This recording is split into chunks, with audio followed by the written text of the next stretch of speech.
I just decided to start my channel today, really. I've been wanting to do it, but I just kept telling myself, no, you know what? It can wait, whatever. I'm not going to do it. But today I decided, you know what? It's probably time I started it.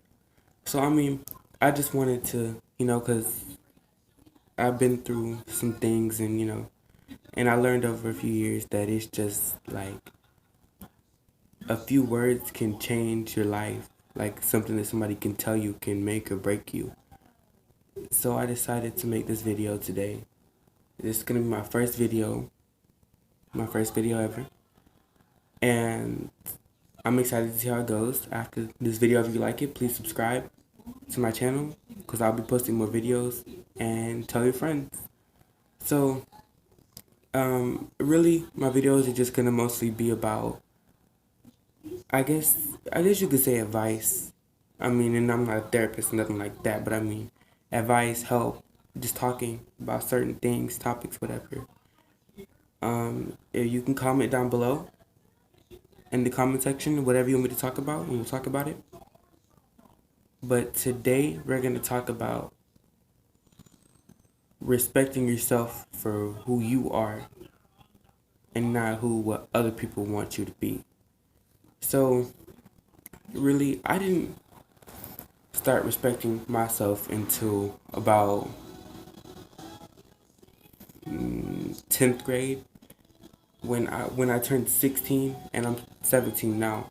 So when I turned 16, I was like, you know what? I gotta appreciate myself for who I am, because I was just so used to being what everybody else wanted me to be. If my friend needed me to be there for them, I would be there. Or if my parents needed me to be good because we had company over, I'd be good. But I was always putting on the front. I was never who I was with myself. And that's why, I just, I always felt so bad because I couldn't be who I was, who I wanted to be. And it was hard. And another thing is, I feel like with a lot of teenagers, we're kind of, it's almost like pressure from not only our peers, like people around us, but also from the people we live with, our parents. I never came out to my parents as gay or bisexual, nothing like that, because I felt like I knew deep down that they wouldn't accept it. Because the things that questions I would ask them, like, how you nonchalant, like, oh, how you feel about homosexuality, or like, what would you like if you saw a dude with another dude, what would you do? Whatever, and the answer they gave, and I was like, yeah, they would not accept it. And maybe they would have if I would have told them, but I never did. So, and I also feel like I mean, I feel like a lot of dads also kind of pressure their kids to be, like, especially their sons, to be straight. This video, it's not really about if being gay or whatever, homosexual, but it's one of the things that I know that doesn't get accepted. It's not just for boys, it's for girls too. But like, they don't realize it because no dad is like, oh, well, I should probably ask my son if he is interested in males, or I should ask my daughter if she's interested in female. They don't think like that. So what's the normal thing to talk about for a father and a son, or maybe a mother and a daughter? Oh, did you see any girls you like at school today? Or are there any cute guys at school? And it's almost like you don't want to be like, oh, well, actually, I did see this cute person. Yeah, but they were the same gender as me. Because nobody really feels comfortable really just saying it straight up. Well, most people don't.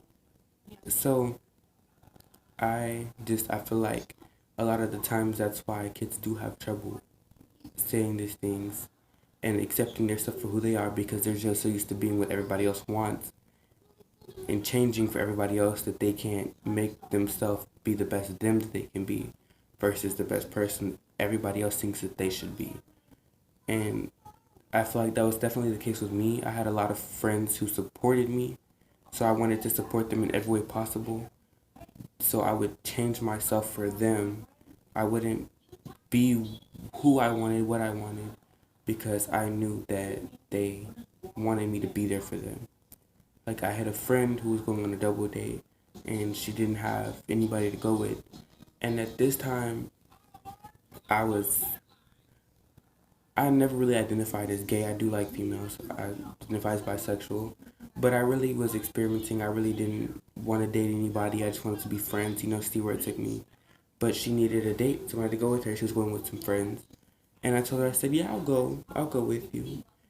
And I went with her, but she didn't want me to go on the date with her. She wanted me to be with her friend. So we were at the restaurant. We went to Olive Garden. Yeah, it was Olive Garden. It was good though. It was bomb. And we were sitting there and we were eating. And then she starts to like put her hand on top of mine. And I kind of pulled it away. And then I was talking to my friend after. And I was like, yeah, she kept trying to touch my hand, whatever. And I was like, and I don't really like her. And she's like, oh, well, I told her that you wanted to go on a date with her, whatever. And I said, why would you tell her that? And she said, because I needed you to go with me because I couldn't go by myself. It was supposed to be a double date. And I told her, I said, well, like, I'm not really into her like that. I don't really. And she's like, well, just go along with it. And I honestly, like, I did, but I didn't. I had limits, but I felt bad for how far I let it go because I did go out with her again. This time it was just the two of us, and we went to a movie. And during the movie, she started to try to hold my hand again, and I just let her. I didn't tell her that I didn't like her. I should have, but I didn't.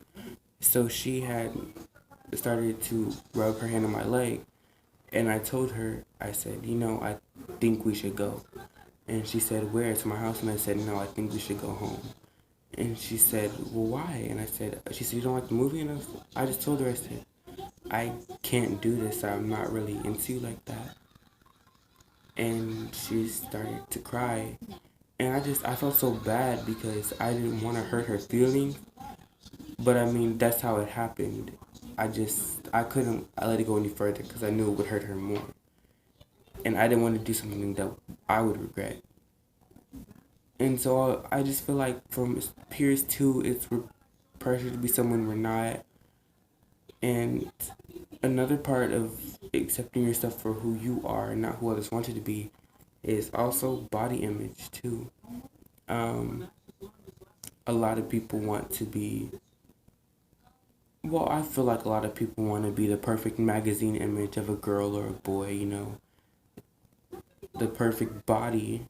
Everybody has a different opinion of the perfect body, but I feel like everybody wants to try to reach that.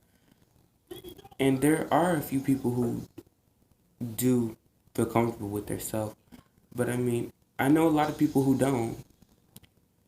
And like they want to change themselves, whether it's for like someone that they know who doesn't like them because they're too big or they're too skinny or whatever. So, I mean, I just, for so long, I tried to change myself, and I feel like it's okay to change yourself as long as it's what you want to do.